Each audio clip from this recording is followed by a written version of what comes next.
अच्छा, एक अब सवाल है कि आपने मैंने आपकी पहले भी फिल्में देखी हैं, आप बड़ी अच्छी फिल्में बना भी रहे हैं, आप परफॉर्मेंस भी बड़ी अच्छी करते हैं और मीरा साहबा से आपने एक बड़ा अच्छा रोल भी करवा दिया। लेकिन एक सवाल अब ये पैदा होता है कि ये आपने फिल्म बनाई है, बड़ी मेहनत किया आपने इसमें, मीरा साहबा ने भी बताया कि जी सारा क्रेडिट आपका है, लेकिन ये अच्छी फिल्म जो है ये सिनेमा हॉल में अगर जाके देखी जाए तो उसका ज़्यादा मज़ा आता है। लेकिन जो ग्राउंड रियलिटी है, जी मैं बिल्कुल सिर्फ बिल्कुल। आपके साथ कुछ डिस्कस करना चाह रहा हूँ। फिगर्स आपको भी पता होगा सारी, तो फिगर्स ये हैं कि 70s में 1970 और 1980 की दहाई में हमारे मुल्क में अंदाज़न 950 से 1000 के दरमियान सिनेमा हॉल्स थे, जिनमें से 60% जो हैं वो पंजाब में थे।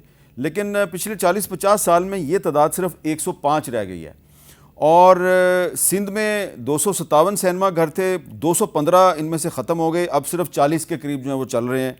खैबर पख्तूनख्वा में 68 सिनेमा हॉल थे, अब सिर्फ 6 जो हैं वो चल रहे हैं। बलूचिस्तान में 24 सिनेमा घर थे, अब सिर्फ 3 चल रहे हैं। और गैलप पाकिस्तान का एक हाल ही में सर्वे आया मई 2026 में, इसके मुताबिक पिछले 50 साल में पंजाब के तकरीबन 370 सिनेमा घरों में से अब सिर्फ 45 सिनेमा घर चल रहे हैं। अब मुझे ये बताएं कि ये जो आप इतनी मेहनत कर रहे हैं, फिल्म आप बना रहे हैं और इसका मैं आपको अप्रिशिएट करता हूं, मैं आपको डिस्करेज नहीं कर रहा, लेकिन मेरा सवाल ये है बतौर जर्नलिस्ट कि ये आप जो फिल्म बना रहे हैं, ये लोग सिनेमा घर तो है नहीं है, तो यूट्यूब पे वो देख नहीं सकते, तो ये कहाँ पे वो फिल्म देखेंगे?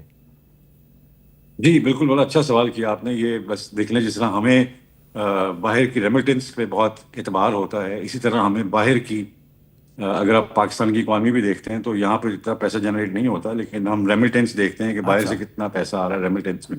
इसी तरह हमारे लिए जो बाहर के सिनेमाज हैं, यूके है, मिडल ईस्ट है, यूएस है, ये मार्केट्स जो हैं ये अभी भी खुली हैं और पढ़ी लिखी कौमें जो हैं वो सिनेमा घर बंद नहीं करती। बिल्कुल। एंटरटेनमेंट अवाम का हिस्सा है, हक है। और मुझे लगता है कि अवाम को इस वक्त मेरे ख्याल में गवर्नमेंट स्कूल और बिजली के बिल और इनके अलावा तो कुछ और है नहीं हमारा रिश्ता। लेकिन मेरे ख्याल में हमें चाहिए कि अवाम को एंटरटेनमेंट की तरफ लेके आना चाहिए। एंटरटेनमेंट जो है वो एक बैलेंस्ड माइंड के लिए एंटरटेनमेंट बहुत ज़रूरी है। एक दिमाग जो जो एंटरटेन नहीं है वो बैलेंस नहीं हो सकता।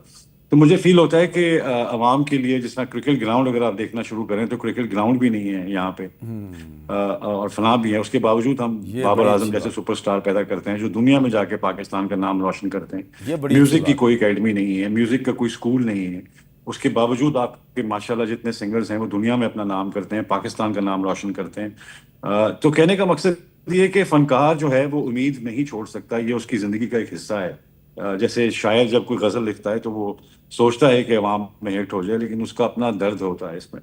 तो मुझे फील होता है कि पाकिस्तान में अभी जाहिर है हम उस जगह से गुजर रहे हैं जहाँ पे सिनेमाज नहीं है, लेकिन इंटरनेशनल जो हमें सपोर्ट मिलती है, बिल्कुल ठीक है। Overseas Pakistanis.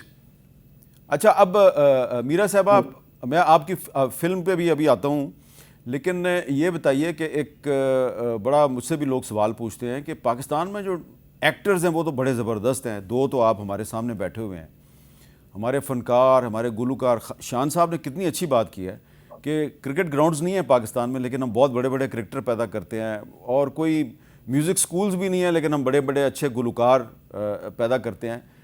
तो अब सिनेमा हॉल नहीं है, इसके बावजूद हमारे पास आप जैसे अच्छे एक्टर्स भी हैं। लेकिन एक सवाल ये है कि पाकिस्तान में इन तमाम प्रॉब्लम्स के बावजूद जो ड्रामा है, टीवी ड्रामा, इसने बड़ी तरक्की की है, ये ऊपर गया है।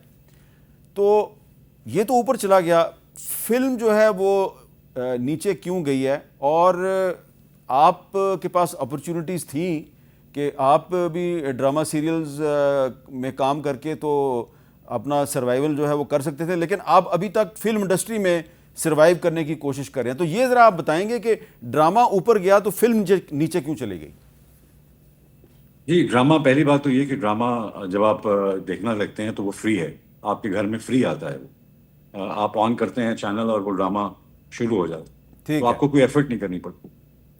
तो एक तो ये है, और दूसरा अगर आप देखें तो टेलीविजन का 80% कारोबार जो है अब वो भी यूट्यूब पे है, तो टेलीविजन पे नहीं है। ठीक तो है। ये तो टेलीविजन इंडस्ट्री को सेव कर लिया यूट्यूब ने। अब मेरी कोशिश तो यही है कि हम किस तरह कन्विंस कर सकें कि जो ड्रामाज हैं या जिस तरह और चीज़ें हैं, जिस तरह उनको एक जगह मिली है, इसी तरह फिल्म को भी एक जगह अच्छा, मिलनी ये चाहिए, यही ओटीटी सवाल प्लेटफॉर्म खोलने चाहिए। यही सवाल मैं मीरा साहबा से करना चाह रहा हूँ। मीरा साहबा, आप जी जी प्लीज। हाँ, मीरा साहबा ने भी कुछ किए हैं, मेरे ख्याल है ड्रामा किए हैं कुछ उन्होंने, लेकिन आपकी भी ज़्यादा कंसंट्रेशन जो है वो फिल्म पर ही रही है। इसकी कोई ख़ास वजह है कि आपने भी कोशिश की कि आपने फिल्में बनाई भी हैं कि फिल्म ही में काम करना है और फिल्म ही बनानी है, इसमें इसकी कोई ख़ास वजह है? खास वजह ये थी कि मेरे उस्ताद जो थे, जहाँ से मैंने सीखा, जहाँ मैं पैदा हुई, जहाँ मैं परवान चढ़ी, तो आई थिंक मेरे उस्ताद और मेरे टीचर्स जिनके साथ मैं इमोशनली मैं कनेक्टेड थी, तो उनका ताल्लुक फिल्म से था। तो मेरा ड्रामा इंडस्ट्री में कुछ इतना मैं समझती हूँ कि मैं कभी उस टेलीविजन स्क्रीन से कभी भी इतनी मुतासिर नहीं थी, और ना ही मुझे वो चीज स्क्रीन समझ में आती है। तो मुझे शाम साहब की डायरेक्शन समझ आती है, और यहाँ पर जो मेरे डायरेक्टर्स हैं जिनके साथ, तो मुझे वो समझ में आते हैं। जब वो मुझसे कुछ कहते हैं और कुछ उनकी बात मैं फौरन समझ लेती हूँ, बाकी लोगों की बात मुझे समझ में नहीं आती। अच्छा, तो मुझे लगता है कि फिल्म से बड़ा मीडियम नहीं है कोई दुनिया में, और हमारे जो जैसे शान साहब भी यही कहते हैं, और हमारे जो सीनियर्स हैं, तो इसलिए हम फिल्म इंडस्ट्री को ही जीना चाहते हैं। अच्छा, अब मैं ज़रा ये जो फिल्म है जी, साइको फिल्म है, इसके कुछ क्लिप्स मैं आपको दिखाना चाहता हूँ ताकि फिर हम थोड़ी सी इस फिल्म पे भी बात करें। देखिए जी ज़रा। मेरे लिए लॉ सिर्फ इंसाफ नहीं है, बल्कि केस जीतकर अपना नाम बनाना है। तब मैंने फैसला किया कि मैं बड़ी होकर लॉयर बनूंगी और इस झूठ के खिलाफ खड़ी होंगी। सुना है लोग उसे आंख भर के देखते हैं, तो उसके शहर में कुछ दिन ठहर के देखते हैं।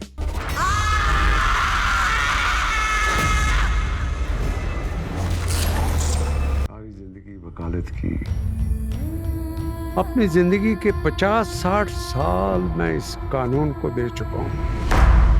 एक तरफ सच है जिसको साबित करने के लिए आपको बहुत कुछ करना पड़ता है, और एक तरफ झूठ है जिसको साबित करने के लिए आपको सिर्फ पैसा चाहिए। 2 करोड़ तो चाहिए, रिपोर्ट्स, एक्सरे, सब कुछ मिल जाएगा सर। Thank you. अदम सबूत मेडिकल रिकॉर्ड को मद्देनजर रखते हुए बाइज्जत बरी करती है।